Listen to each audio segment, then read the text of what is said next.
All right, compliment of the season. Once again, it's your boy Charles John, aka CJ Brown. All right, compliment of the season once again. Okay, so there's something I want to draw to your notice today. Today is 30th, tomorrow is 31st, and next tomorrow is 1st January 2026. All right, so now if you're asked to analyze your 2025, what exactly do you have to say about 2025? Now, before I proceed, let's hear your opinion. What do you think about 2025 in the comment section? And also, what do you think 2026 is going to hold, is going to have for you? Okay, so now let me also ask you something. This year, 2025, I believe you actually had a New Year resolution and you actually put things down that you're going to achieve in 2025. But the question is, were you able to achieve all these things? I believe most of you will say no. And most of you say 50% and most 30%. Now, personally, I don't have New Year resolutions. I know you'll be surprised.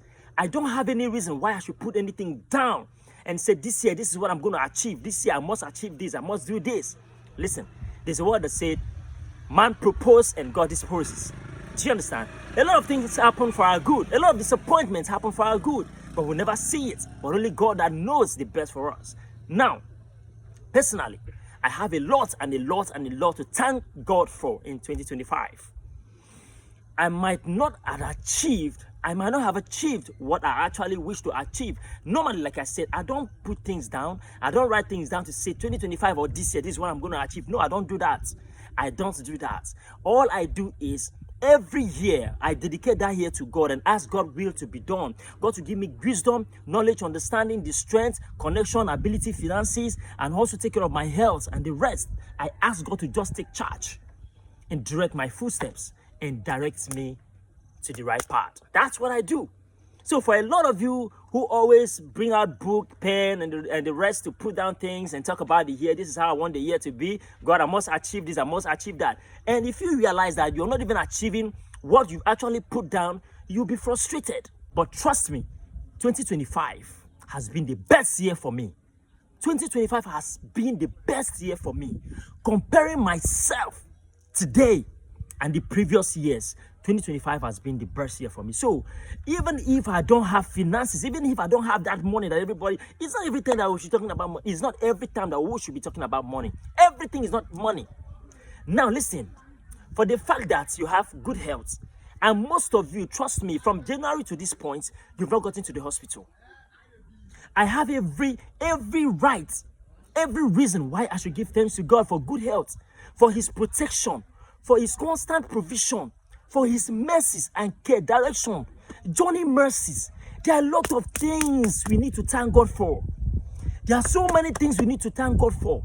It's not about the house that you actually wanted to build or the money you were expecting to have, the business and the rest. No, we should not always take our mind to such things. Understand? I know if I ask most of you, how far? What have you achieved? If you say you have not achieved anything, that this year is the worst year for you. I know most of you will say that. But trust me, for the fact that you have good health, for the fact that you've been protected by God, for the fact that his mercies has always been on you, you've traveled to many places. You must not leave the city that you are. Most times the bank we enter, just the bike we enter. Do you understand? God protects you out and bring you in. That's huge enough. That's big enough for you to give thanks to God. Keeping you from January to December without going to the hospital. God. So, like I said, this 2025 is the best year ever for me. Quote me right. I have achieved a lot. I have achieved so much. I'm not even talking about finances or financial achievement. I'm not talking about financial achievements. Do you understand? Yes, God has, look at me. Just look at me, very healthy, strong, firm. God, man, I have everything to thank God for. Especially for the gift of life.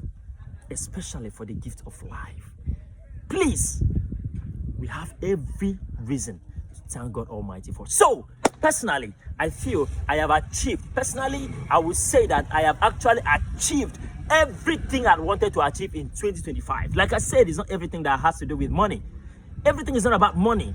But personally, I am so grateful to God. I am so thankful to God. So guys, I think 2025 is the best year for me. What about you? What would you have to say? How would you analyze your 2025? Let's hear it from the comment section.